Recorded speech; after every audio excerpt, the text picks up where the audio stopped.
Olá a todos, como é que estamos? Canal Luz no Fim do Túnel. 4 de julho de 2024, é uma quinta-feira, dia de sol, mais para o frio, por volta aí de 18 graus na capital paulista.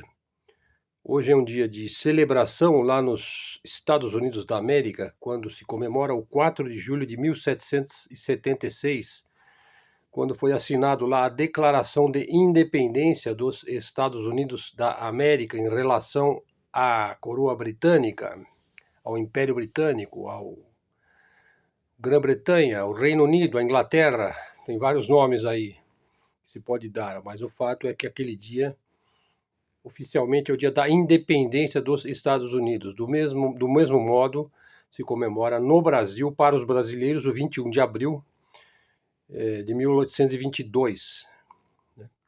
Nos Estados Unidos, ela só foi tornada uma data oficial, né, feriado nacional, por volta de 1941, né, no período da Guerra Mundial. Então, é mais ou menos recente, né? 80 anos de feriado nacional dos Estados Unidos. Esperemos que eles continuem celebrando aí o seu feriado pelos próximos anos. Vamos ver o que vai acontecer.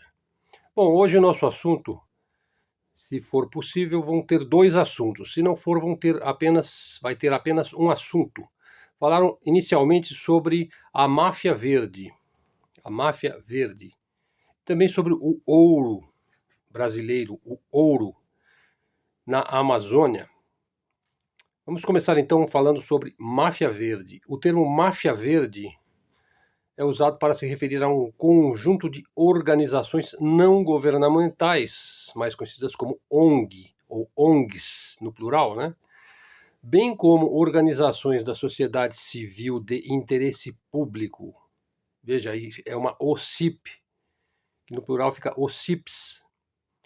Segundo seus vários críticos, entre os quais eu me coloco também, eles manipulam a causa ambiental, a causa ambientalista em benefício próprio, ou seja, para ganhar dinheiro, sobretudo para benefício de seus financiadores, que têm interesses geopolíticos e interesses em propagar uma agenda ambientalista calcada na sustentabilidade, na racionalidade com relação à exploração dos recursos naturais, dos recursos minerais, vegetais, biogenéticos e etc., mas por trás se esconde o velho e atroz interesse particular, o interesse geopolítico, o interesse corporativo, o interesse para suas empresas, para seus negócios, para seus lucros. Bom, então essas críticas às ONGs e às OCIPs se baseiam em diversos procedimentos, ou vamos dizer, elas têm várias justificativas. Primeiro, a crítica se baseia no fato de que ONG e OCIP, principalmente ONG, se utiliza aí de métodos midiáticos e totalitários para impedir os países de se desenvolverem. Veja, nós vivemos aí uma época de forte desindustrialização. Desde o fim do regime militar, o Brasil se desindustrializou numa velocidade absolutamente espantosa, algo que ainda se acentuou ainda mais durante a lawfare, conhecida como Lava Jato, né? Quando muitas empresas de ponta e com um escopo inclusive internacional se viram aí podadas, né, pelo sistema, pelo complexo militar, industrial e financeiro globalista e excepcionalista e norte-americano, né? As ONGs, naturalmente, é um braço desse sistema, né? Uma outra crítica, as ONGs recebem financiamento de grupos financeiros externos, o que é absolutamente real. Quer dizer, isso não é uma crítica, isso é a constatação de um fato, né? Recebe financiamento de governos estrangeiros, governos que representam, naturalmente, grandes empresas, né? Em específico, o sistema norte-americano, onde ele é gerido, o governo dos Estados Unidos é gerido por um grupo de grandes empresas, de grandes transnacionais, de grandes multinacionais, de corporações industriais, Big Pharma, Big Tech, Big Data, né? Complexo militar também, né? Promovem uma agenda ambiental radical, que ignora as necessidades das comunidades locais, ignora as necessidades das pessoas que vivem nessas regiões, sobretudo na Amazônia, né? Além disso, existe uma falta de transparência aí sobre suas atividades, né? E sobre suas fontes de financiamento. Isso é uma das principais críticas, né? Aqueles que defendem as ONGs, sobretudo as ONGs ambientais, eles argumentam que essas críticas são fake news, né? E que elas só servem para desacreditar a agenda ou o movimento ambientalista. Eles argumentam em sua defesa, eles têm legiões de advogados, escritórios de advocacia nas grandes cidades, principalmente aqui no Sudeste, São Paulo, Rio de Janeiro, em Brasília, principalmente, para fazer o lobby, né, junto aos congressistas, junto ao judiciário, junto ao Poder Executivo, né. Eles argumentam que as ONGs e os CIPs protegem o meio ambiente e promovem um desenvolvimento sustentável. Bom, vamos analisar, né? É importante salientar que nem toda ONG e OCIP é ambientalista, né? Nem toda ONG é testa de ferro de grupos internacionais, de corporações globalistas, aí, cobiçosas aí, de nossas riquezas naturais. Mas, de uma maneira geral, pode-se dizer que as ONGs, sobretudo as ditas ambientalistas, atuam contra o interesse nacional do Brasil, contra a nossa soberania nacional e o nosso direito à nossa existência, porque se você poda ou quer regular o direito que nós temos de explorar os nós, quando eu digo nós, estou dizendo do Brasil, e não nós e as ONGs, não, nós do Brasil, né? Então ela atenta contra a soberania nacional, que é o quê? O direito ao próprio território, a defesa da própria população, né? Bom, entrando no assunto do ouro, veja, uma investigação jornalística aí realizada no Brasil, Peru, Colômbia, Equador e Venezuela, portanto um jornalismo investigativo de largo escopo internacional, ó, dentro da América Latina, revelou que metade das exportações de ouro de todos esses países, incluindo o Brasil, realizadas nos últimos 10 anos, portanto é uma pesquisa que ela abrangeu o período de 2013 a 2023. Esse ouro que foi exportado não tem origem conhecida, ou seja, não se sabe de onde ele veio, né? Ou seja, ele não tem uma origem legal, ou legalizada, ou monitorada, ou controlada. Portanto, é um contrabando, né? A maior parte do contrabando do ouro tem origem no Peru. Já se fala no falso dos Incas, né? Nos tesouros Incas. Vocês já devem ter ouvido falar a respeito disso, né?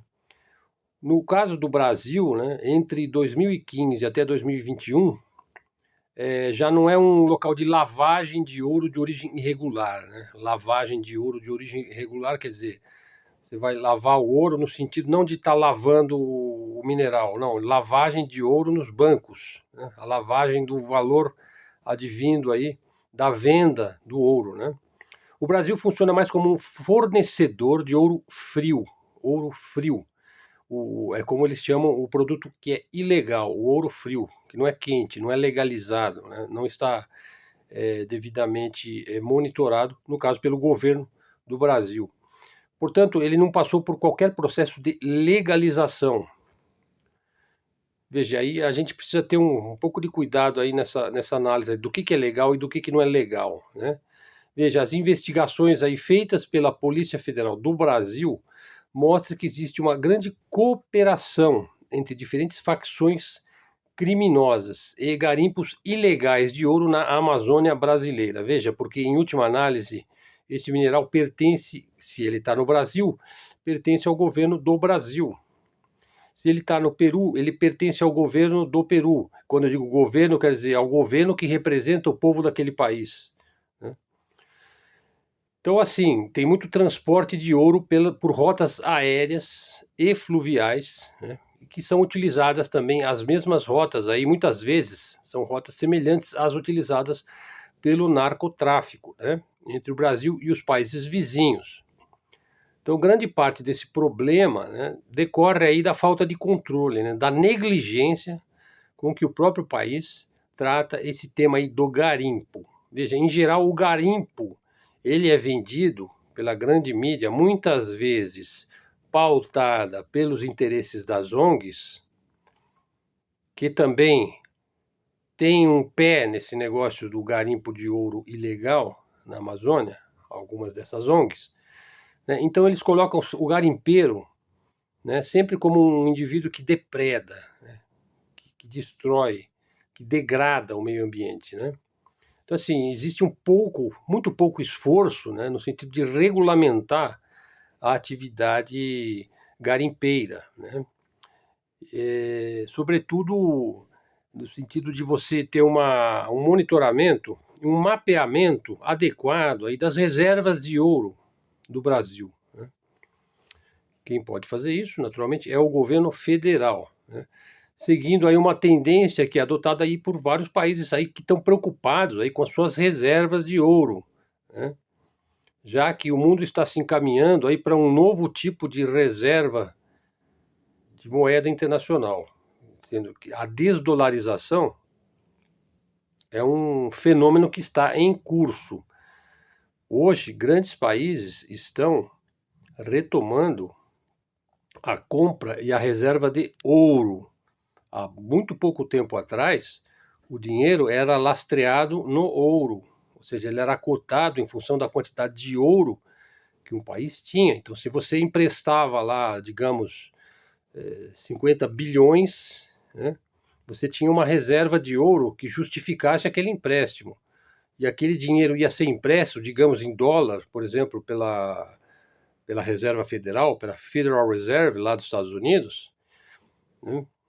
Se imprimia moeda em função de que ela podia ser trocada por ouro, pelo menos em termos teóricos era assim, e aí se dizia que o dinheiro era lastreado em ouro. No momento em que ele não é mais lastreado em ouro, ele passa a ser lastreado em petróleo, no petrodólar, né? Ele perde o lastro, ele passa a ser uma moeda fiduciária, ou seja, ele não tem mais lastro. Enfim, essa é uma outra discussão.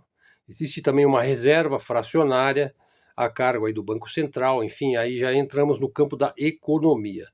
Mas o fato, assim, é que é importante você ter uma reserva de ouro. Cada vez isso se torna mais importante num mundo incerto, né, onde nada mais tem um valor tangível e tudo se torna virtual, né, e quase que abstrato, né? Mas o fato é que, voltando ao assunto do garimpo, veja, existe uma evidente intenção de criminalizar a atividade garimpeira, né? E reprimir dentro de um âmbito, digamos, legal, no contexto de uma visão assim de que a Amazônia é um santuário, né? Ela é um altar, né? Ela é virgem, né? Ela é pura, ela é santa, ela é imaculada e que deve ser preservada ao máximo. Quer dizer, ao ponto das ONGs sempre tentam bloquear todas as atividades produtivas, todas as atividades humanas, né? Então ele prega, em vez disso, né, para não ficar simplesmente num discurso de absoluto purismo dogmático, ele fala então no desenvolvimento sustentável, né, e prega aí a cobrança dos créditos de carbono, e procura monitorar as queimadas, né? Aliás, estava tendo queimada lá no Pantanal essa semana. Veja, todo dia tem queimada. Veja, mas ONG sueca, holandesa, suíça, norueguesa, americana, francesa, que cuidem de suas florestas e não das do Brasil. Das do Brasil cuidamos nós. A prova de que nós somos mais capacitados e mais competentes do que eles, a prova é que nós temos uma floresta de 50% ou mais do território nacional, é uma imensa floresta. E, na minha opinião, ela deve ser preservada, né? Mas por nós, brasileiros. Nós temos a obrigação de fazê-lo. É um legado que nós recebemos de nossos antepassados. É um legado que nós recebemos da natureza. É um grande privilégio termos a Amazônia e ela ser do Brasil e dos brasileiros. O que acontece quando você começa a criminalizar o habitante, o amazônida, né? Eles perdem. E, ao mesmo tempo, o crime organizado vai ampliando os seus tentáculos sobre a região. E o quanto desse crime organizado está conjugado aí com certas ONGs em certos meandros por baixo do pano. Nós mal sabemos disso. No meu entender, castanheiro, jangadeiro, criador, mateiro, garimpeiro, pescador, ribeirinho, canoeiro, extrativista, o silvícola, o amazônida, o paraense, o roraimense, o acreano, tem mais direito às riquezas da Amazônia do que ONGs estrangeiras. Ele tem mais direito às riquezas da floresta amazônica e das riquezas minerais do Amazonas do que as empresas mineradoras europeias. Eles têm mais direito a garimpar. Não estou dizendo que não tem que ter um mapeamento e um controle da mineração. Não, tem que ter atividade legislativa, sim. Tem que ter juízo no que se faz. Mas eles têm mais direito ao ouro que eles garimpam do que essas madames aí inacessíveis, né? Usando joias advindas aí, sei lá, de ouro brasileiro, de diamantes de sangue africano, do furto de esmeraldas, né? Do tráfico de gemas e de pedras preciosas, que é um negócio enorme, sem nenhum controle da parte do governo, né? Ou das agências encarregadas de fiscalizar essa atividade. Então, não sou contra garimpeiro. Pelo contrário, eu sou a favor de um garimpo inteligente, né? Que é uma atividade produtiva como outra qualquer. Ela só tem que ser regulada. Regulada de maneira que o interesse nacional e a soberania nacional estejam como um dado ideológico. Então, a soberania é uma questão ideológica. É importante ressaltar que não há uma lista oficial de ONGs consideradas como máfia verde. Veja, voltando ao assunto da máfia verde. As críticas geralmente se concentram em algumas grandes ONGs internacionais. Por exemplo, a WWF, que é a Fundo Mundial para a Natureza. O Greenpeace, veja que esse, inclusive, da Agenda Verde Europeia, está perdendo eleições lá na Europa, né? Os partidos verdes, né? A Amazon Watch, a Might Earth, americana, né? Essas ONGs são acusadas de receberem grandes quantias de dinheiro de governos estrangeiros, de filantropos, tipos como Bill Gates, George Soros, né? A própria BlackRock, Vanguard, né? Morgan.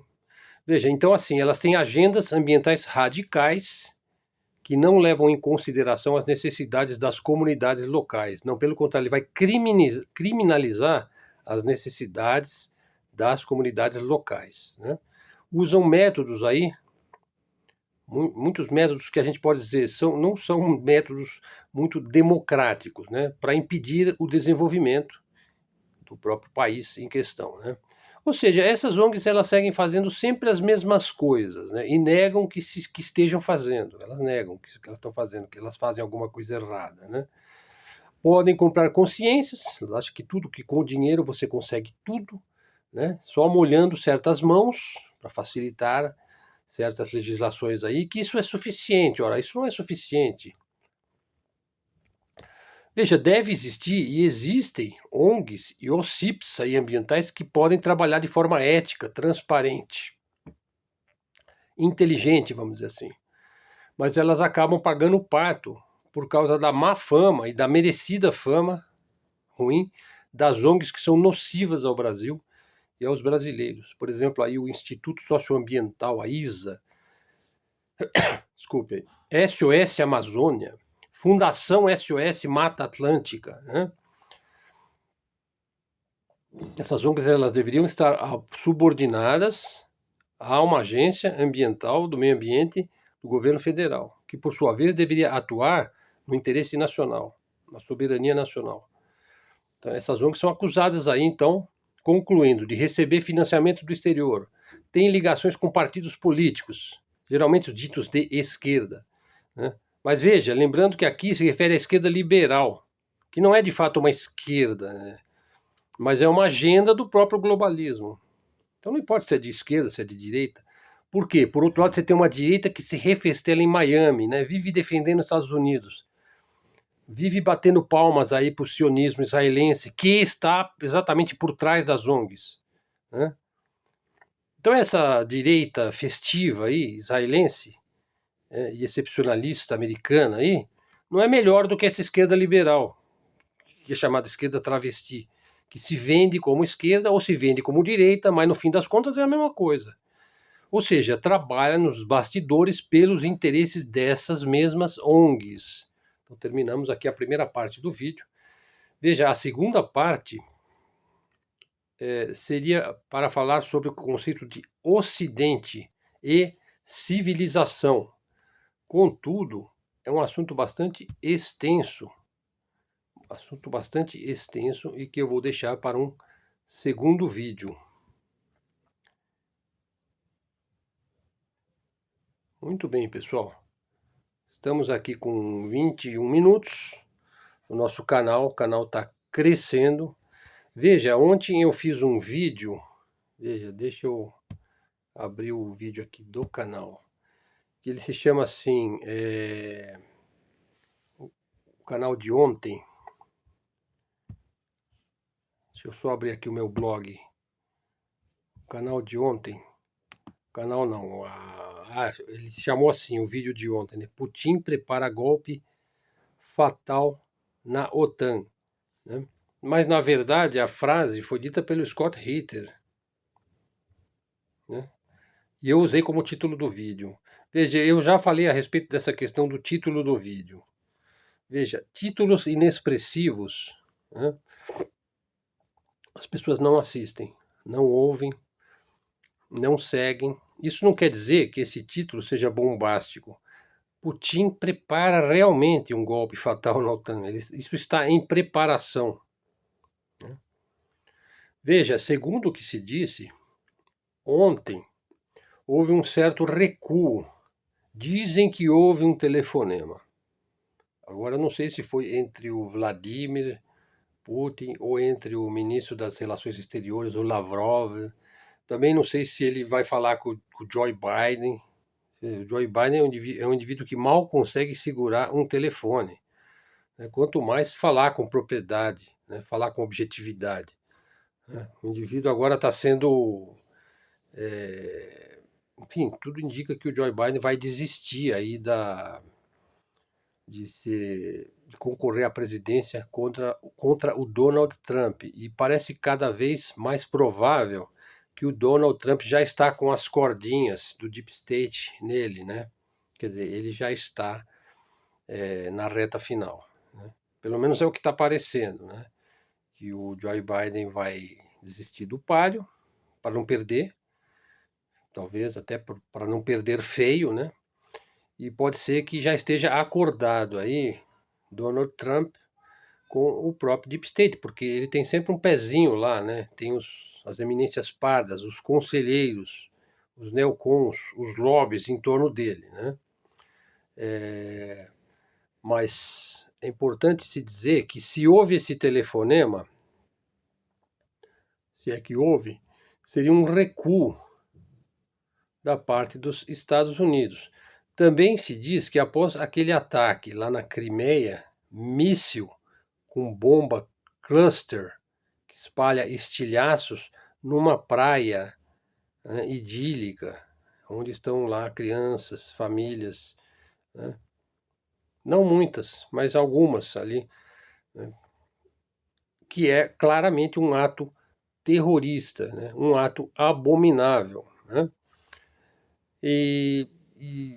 Aí se cobra que o governo russo seja mais contundente na defesa dos seus cidadãos, dos seus civis. E aí entramos num campo que não é mais a questão do campo de batalha, da frente de batalha bélica, é um campo puramente político. Você enfraquece o governante daquele país se ele não consegue se defender, ele começa a receber críticas das pessoas que estão mais próximas a ele. E essas críticas são necessárias.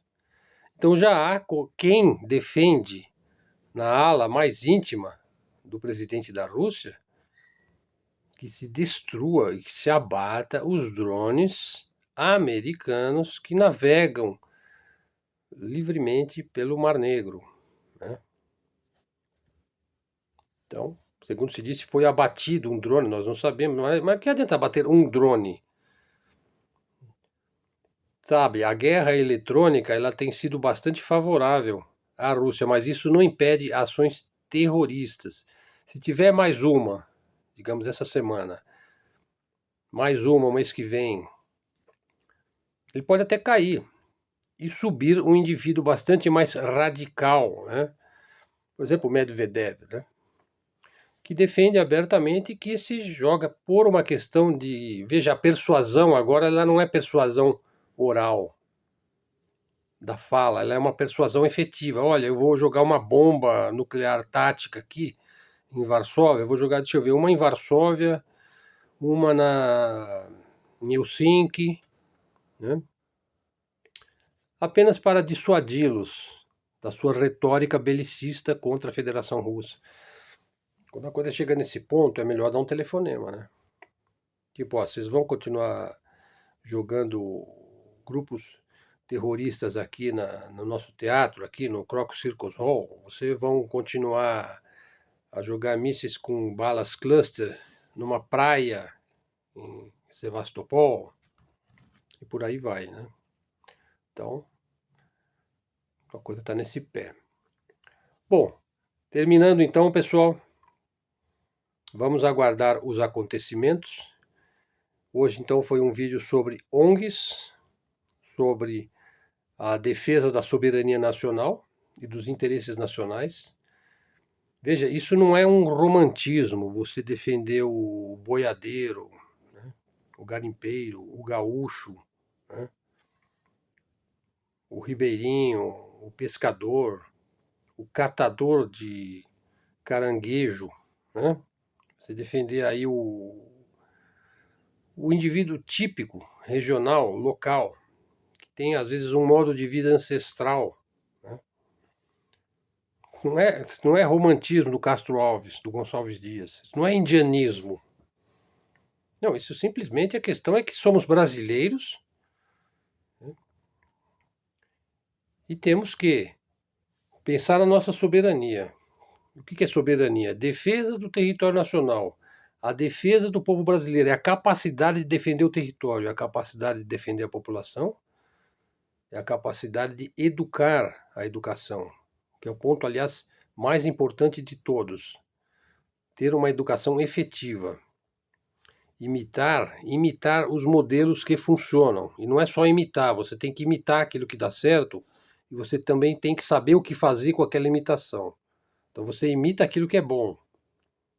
Você copia, todo mundo copia. Todo mundo copia todo mundo. Essa é a realidade humana, né?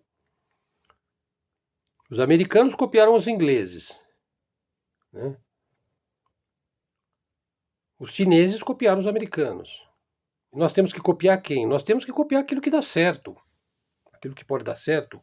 O know-how, adquirir o know-how. E fazer do nosso modo, do nosso jeito. Você tem que partir daquilo que está aí. Engenharia reversa. Bom, pessoal, vamos em frente. Canal Luz no Fim do Túnel, vamos ficando por aqui.